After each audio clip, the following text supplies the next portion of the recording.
Moi boas. O BNG acaba de presentar un plan local de reactivación económica. Como levamos dito ao longo de toda esta pandemia, a primeira necesidade era conter a propagación da pandemia para evitar as perdas de vidas humanas que esta estaba causando. Agora, que xa estamos nun proceso de desconfinamento progresivo, consideramos que xa hai que poñer en marcha todas as medidas económicas necesarias para evitar a perda de emprego no noso municipio.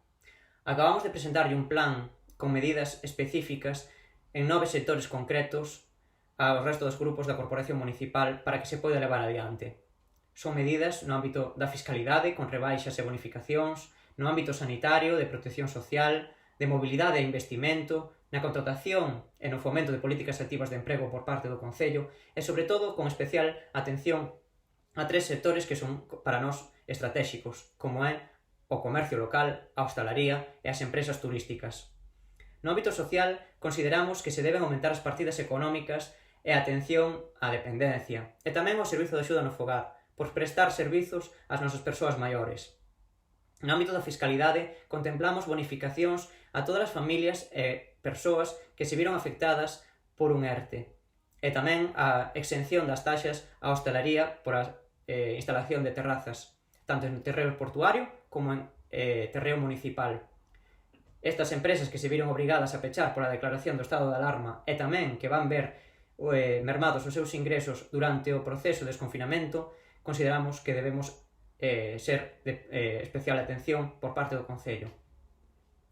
No ámbito de medidas específicas dirixidas a PEMES e a promoción económica, consideramos fundamental que Ribeira se inclúa nunha plataforma de venda online para que calquera comerciante que desexe vender os seus produtos a través da rede poida facelo de maneira cómoda, áxil e a baixo custo. Tamén consideramos que se debe axudar ao noso comercio local mediante a habilitación de 2 liñas de axuda directas. Unha dirixida a gañar liquidez para que poidan afrontar os seus gastos e os seus pagamentos, e outra dirixida a investimentos productivos, é dicir, a melloras no equipamento informático, tecnolóxico dos seus comercios, pero tamén a reformas, melloras que teñan que implementar nos seus comercios para evitar o feche e que, polo tanto, poidan mellorar a atención que lle prestan aos seus clientes e garantir que ese establecemento comercial non vai pechar en Ribeira. Consideramos que esa partida económica ten que estar suficientemente dotada de recursos, e se o Concello de Ribeira ten que endebedarse para axudar ás nosas pequenas empresas, aos nosos pequenos autónomos, deberá facelo.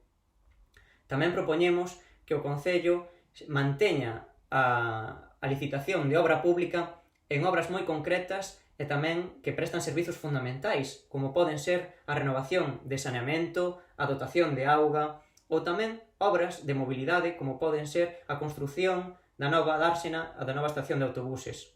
Consideramos tamén que un aforro importante ten que vir da aplicación do transbordo no transporte público para evitar que as persoas que se moven entre 2 parroquias teñan que pagar 2 billetes de transporte.